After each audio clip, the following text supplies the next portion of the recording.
Vamos falar um pouquinho desse marketing, então, que faz sucesso aí, né? Eles estavam contando aqui pra gente, pessoal que tá em casa assistindo a gente aí no carro, que eles fazem muitos vídeos das casas que eles prospectam para vender na imobiliária, né? A Suelen estava, inclusive, falando que amanhã tem 3 vídeos para fazer Amanhã isso? tem 3. 3 vídeos para fazer, né? Quando tem 3 podcasts que a gente não sai dessa cadeira já é difícil, agora você imagina ficar indo várias casas diferentes para gravar, né? Sim, é bem cansativo. Imagino. E aí, quando você chega numa casa, por exemplo, que tá lá, para venda, fala um pouquinho dos bastidores aqui, que eu imagino que você deva dar uma ajeitadinha, alguma coisa ali e tal. Na verdade, assim, hoje a gente tem uma equipe no escritório e aí eles entram em contato, agendam com o proprietário, que a gente vai lá fazer foto, e eles têm um roteiro a seguir. Uhum, Então, é orientado para os proprietários que a casa tem que estar impecável, que a casa tem que estar com a piscina limpa, descoberta. Sem a capa, né? Sem a capa. E a gente sempre brinca, que fala assim, olha, pensa que você vai receber o Papa na sua casa hoje. É o dia que você vai receber aquela visita especial. Então, você vai deixar a sua casa impecável. É o dia de modelo dela. Então, a gente sempre tem essa comunicação com os proprietários, principalmente com os que moram, porque a gente sabe que a dinâmica é difícil, às vezes tem criança, então eles se programam mesmo para receber a gente. Então, a gente passa algumas horas fazendo fotos, vídeos, e assim, acho que umas 2, 3 horas de gravação, normalmente, numa casa. Legal. E ainda voltando para o tema da diferença do alto padrão para o luxo, existe essa diferença também no contato das pessoas que têm um imóvel de luxo para o alto padrão? É mais restritivo, menos pessoas, menos tempo, tem alguma coisa? Menos tempo não, né? É assim, o contato é mais restritivo, então você tem que ter um cuidado um pouco maior. Então, normalmente no alto luxo eu acabo entrando em contato direto, eu faço o agendamento, organizo, aí planejo, passo todas as informações para que a gente possa fazer. Uma diferença é que o alto luxo, normalmente, que nós atendemos é o campo, é o veraneio. As pessoas não moram. Eles não Então, moram. normalmente a gente vai durante a semana e aí tem o funcionário que cuida da casa, tá lá nos aguardando para não receber. Então, acaba sendo um pouco mais tranquilo nesse aspecto. Sim. Segunda moradia. É a segunda moradia. É a casa do final de semana. Uhum. Eu tô anotando tudo aqui, depois eu revelo para vocês. Na pandemia teve uma terminologia que eu aprendi no seminário que a gente participa, um congresso Complan, que é de loteadores. E eles falam muito sobre a moradia 1,5. Que a pandemia veio 1,5, né? Muita gente morou na casa de veraneio. Sim. Foi isso mesmo. Né? Muita gente veio para morar. Ajudou a vender mais casas de alto luxo por conta da pandemia, a moradia de 1,5? A pandemia vendeu tudo. A pandemia foi No um interior boom de de São Paulo, vendas, pelo assim, no menos. interior de São Paulo foi um boom gigantesco. Por quê? O pessoal queria sair de São Paulo e vir para uma casa. Então, assim, o pessoal de campo foi pro campo, pegou essa casa de 1,5, né? Uhum. Pegou essa casa e transformou em sua moradia durante a pandemia. O pessoal de São Paulo também ia para Sorocaba. Então, todos os condomínios aqui vendeu muito pela proximidade com Porque São Paulo. junto com a pandemia veio o home office.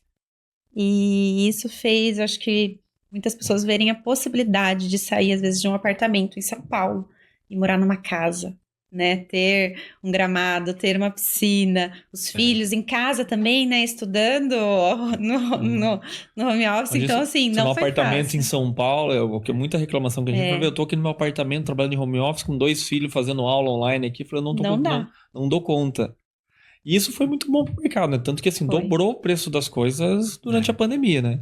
Dobrou. Quem tinha imóvel, A gente corrigiu o dinheiro. terreno no Alphaville, isso em 2020, começou vendendo 200, 220, 230, 240, 260. E aí chegou um momento que era a cotação do dólar. Você ia levar um cliente para visitar, você ligava naquela hora. O imóvel está disponível? Para saber se ainda estava, porque vendia do dia para noite. Tá, qual que é o valor? Aí é tanto, levava lá. No outro dia você ia levar outro cliente no mesmo imóvel. O imóvel está disponível? Qual que é o valor? Porque parecia o tempo do cruzeiro. Loucura. Vocês computaram um mês que teve o maior número de vendas, assim? Que deve ter sido na Foi pandemia, um ano, né? assim, e foi interessante também, porque esse ano foi o ano que eu comecei a investir pesado no Instagram. Investir, assim, criar conteúdo. Foi de forma orgânica mesmo. A gente começou criando conteúdo, não tinha nem tráfego pago na época, nada. Vamos começar. E foi insano, né? Então, a gente começou o marketing mais forte na pandemia e, assim, as vendas aumentaram muito. A gente teve que aumentar muito a nossa equipe, porque naquela época a nossa equipe era uma equipe pequenininha e hoje é uma equipe grande, né? Legal. A gente tem uma equipe grande, mas foi tudo em 2020, né? Que começou assim, que mudou. Virou a chave. Então Virou a a gente chave. veio, desde que começou a imobiliária, a gente veio crescendo, todo ano crescendo, mas 2020 deu um salto. Foi. E de lá pra cá é só... Cara, eu recebia muita referência de outros arquitetos para fazer projeto. Deu uma virada na chave pós-pandemia que era muita referência de corretor, vídeos, porque é diferente a maneira como o corretor apresenta o imóvel. Que o arquiteto tem aquela visão artística, né? De Sim. postar uma foto, uma imagem do que ele acha legal, né? Sim. O corretor não, ele mostra a casa como a pessoa quer comprar, como ela, né?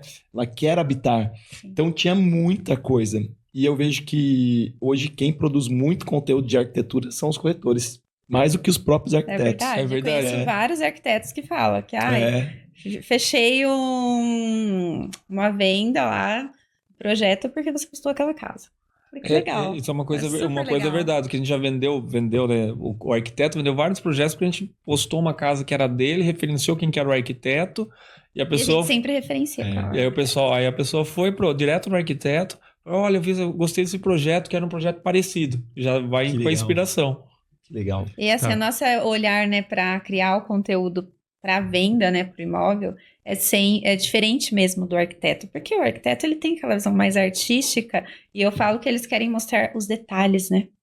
Então, a nossa intenção é mostrar o ambiente no total. Então, sempre quando eu gosto muito de acompanhar as fotos, não consigo acompanhar todas as fotos dos fotógrafos lá que vão fazer na imobiliária, mas eu sempre fico ali por detrás e direcionando, porque a gente tem que mostrar com amplitude, né, para que a pessoa consiga entender o que é aquele cômodo e não, às vezes, um pequeno detalhe. Você vê como minha vida não é fácil, né, Bissoli? Tá vendo?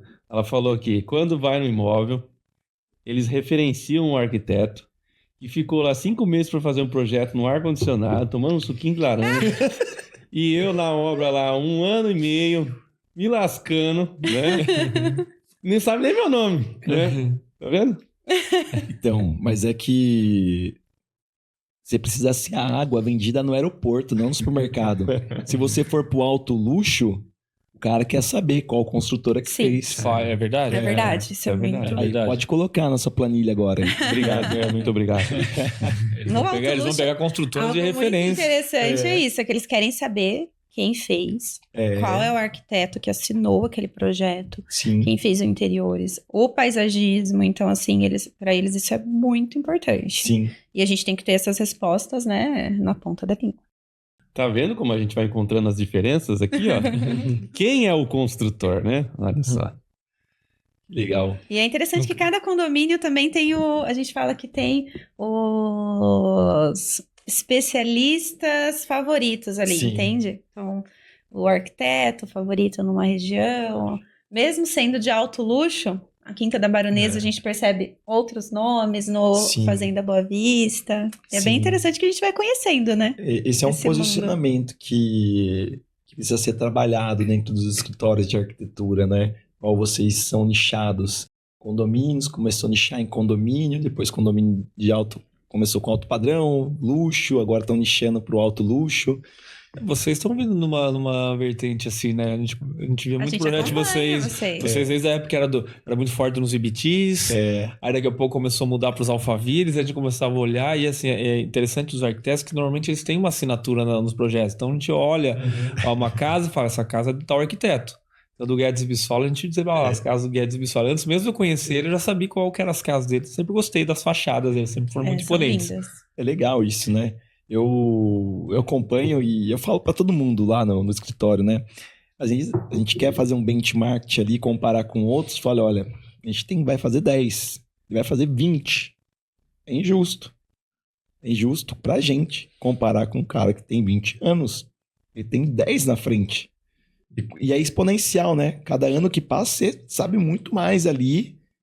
Tá aprendendo porque não é só desenhar. Eu queria só sentar ali na prancheta, no computador, na prancheta da minha época, né? Na faculdade.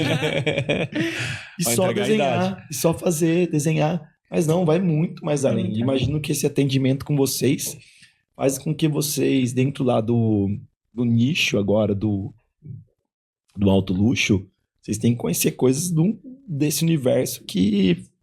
Que não fazia parte do nosso... Exato.